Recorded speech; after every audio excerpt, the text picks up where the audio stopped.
How's it going, Spotlight Omaha? This weekend we are out at Nuke Con. This is an annual event primarily focused on board games, tabletop games, miniatures, Magic the Gathering, trading card games. I know you guys cover a very wide scope. Everything except electronic at this point. And we've also got a wide range of vendors that are coming every year. Yes. How did Nuke Con get started? Years ago, in the 90s, there was a group of people who liked to play games together. And the more they played, the more they realized there were other people who wanted to play games together, and eventually they started a small, one-day come-and-play games thing. Okay. 1990, I think, was our first year, and it's just grown since then.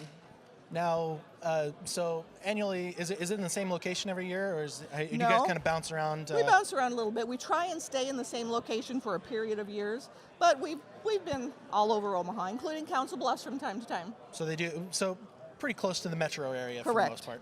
You can always find us during the first weekend of October is when we always try to hit. Next year is October 4th, 5th, and 6th. So the event obviously has a set audience that they're already going to be to, but you guys have made it very clear that you encourage pretty much everybody who even has the slightest interest to stop in. For sure. I mean, I assume the event is completely family friendly. There's not an age restriction of any kind. Totally family friendly. We have people who play games from age 6 until, they can't sit at the table anymore. Of course. We have people will teach them to play games. They come in and they'll sit at a table and they'll say, show me what to do with my dice. Or, I need a character for a role-playing game. What can I play? Oh, here's a piece of paper. Do this guy for the afternoon. Okay. It's a great opportunity for when people want to learn to, say, play D&D. They can come here, the characters are done, the adventure's set, and they just get to come and play and have fun and see if they like it. In all the time that I've been playing in the non-electronic gaming Correct. community, it's always been very welcoming. We think so. And I know that we've got a lot of, we've got signs everywhere that they're saying players wanted here, like they're trying to put games together on the spot. That's with correct. Really no direction. You have kind of a range of probably the most popular games that are played at Nuke Con? Well, we have a big contingent of Adventure League, which is campaign-style D&D. Okay.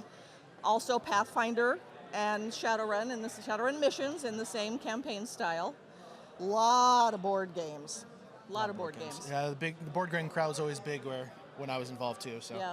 What's kind of fun is a couple of groups have come out and actually developed their own games, and then we have a vendor over here this is their chance to show off what they've been working on. And another author this year is actually going to he's done an initial beta test, but this will be his first large-scale run this evening of his game. So that's kind of fun to see stuff before it even gets in the stores. So you guys are getting exclusives now before they're coming. We actually, one of the players in the Adventure League over there wrote 2 adventures especially for Nuke Con. Oh, awesome. Sanctioned by the Adventure League. Now, one thing that you mentioned also about the D&D side of things is that you've got a campaign group here who meet up just for the convention. They travel from convention to convention with the same character. And it's ongoing throughout the entire probably process. a story arc of 5 years. Oh, wow. I also saw that you've got somebody here who's got a absolutely enormous board game collection. He's actually renting them out to Not make renting, sure lending them out, lending. obviously. Yeah, come check them out. Yes, definitely the Board Game Wagon is a fantastic group. One of the things I like about the way we run the convention is once you pay your badge fee at the door, there's no other charge, unless you're in a special tournament or we have occasional charitable events where you might donate to the charity, but the rest of it is free. So no entry fees for any of the games that are played here. Like everything is run by Nuke Con itself. There's no third-party operators. Or No, anything there's no like that? third-party operators, but the games are not run by Nuke Con. The games are run by the gamers. The schedule is set by the people who say, I like this game, I want to offer it to other people at the convention, and they'll tell us, we'll put them in the schedule, and they get people to come play. Awesome. Now, you mentioned something about one-day game days.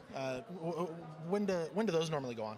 So throughout the year, we'll have the one-day game days. Sometimes they're at schools, other times they're other community places. We have one coming up in January or February. That'll be posted up on Facebook and our website, weekendofgames.com. And those are great because, again, we have local game masters or people coming in from out of town. They say, hey, I want to run this cool game that I really like, and it's a chance for anyone to jump in and play. Now, you guys also mentioned that you've got an art show going on at this event. Is that So- every year, or is this the first time this year? Yep, every year we have an art show. It features not only local artists, but we have artists that ship in artwork from all around the United States.